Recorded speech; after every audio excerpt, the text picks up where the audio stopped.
everyone, it's yardage. So today I'm going to show you how to make this dirndl skirt.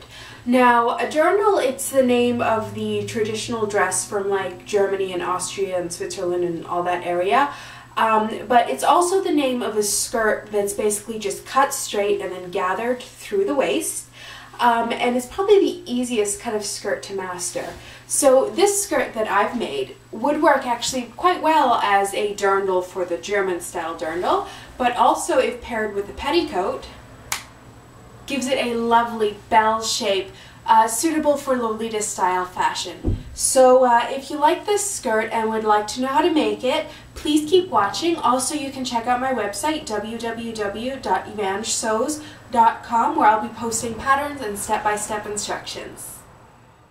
So to start, you need to take your measurements and cut out your fabric.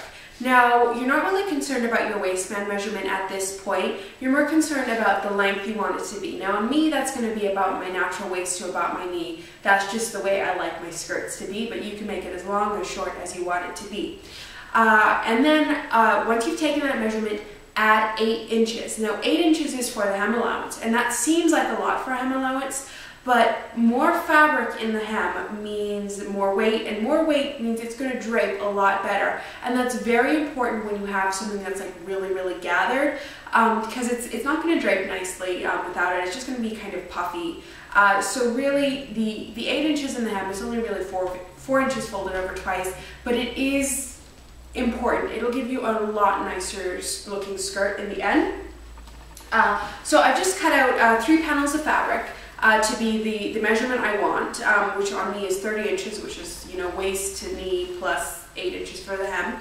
And I've cut out 3 of these panels. Don't worry about the width, just worry about the length. I've cut out 3 of these panels. Now, a lot of people do a dirndl style skirt with only 2 panels of fabric.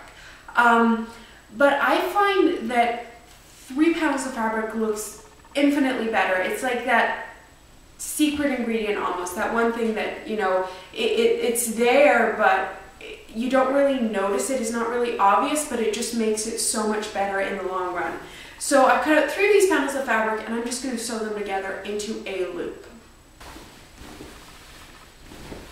So this is what this looks like. As always, I've left kind of a gap at the top of one of the seams to put a zipper into. And then I've sewn in a zipper. Now, I've been getting a lot of questions as to whether or not people could use elastic waistbands instead of zippers. And for most of the projects I've done so far, the answer is plain and simple: no, it won't work. For this one, you kind of can. I don't recommend it. An elastic waistband will never look as good as a regular waistband with a zipper. It is kind of possible, so you could do it if you like. I don't recommend it though. So now that this is all finished, I'm going to hem it. Most people save hemming to the last, but I like to do it right away. Remember, I left 8 inches at the bottom as my hem allowance. So it's just going to be 4 inches folded over twice. As you can see, I have hemmed it. Now I've just used, I don't know if you can see this, just a regular straight stitch. Usually for this kind of thing, I'd use a blind hem stitch. But in this case, I've just done a regular straight stitch because I'm going to be covering this in some lace, so you're not going to see it, so why bother with the extra effort of doing a blind hem? So here, this is the lace I've sewn on. It's Cluny lace, and it's got a ribbon running through it, and I've just used a tiny, tiny zigzag stitch to hold it on either side of the ribbon, and you can barely see it. You have to look really, really close. And that's just hiding the straight stitch I used to make the hem. So now the skirt still doesn't look done, but trust me, you're on the home stretch. You just need to gather it at the top and then sew it onto the waistband. So to create my gathers, I'm going to start by running 2 or 3 rows of basting stitches along the top raw edge of my fabric.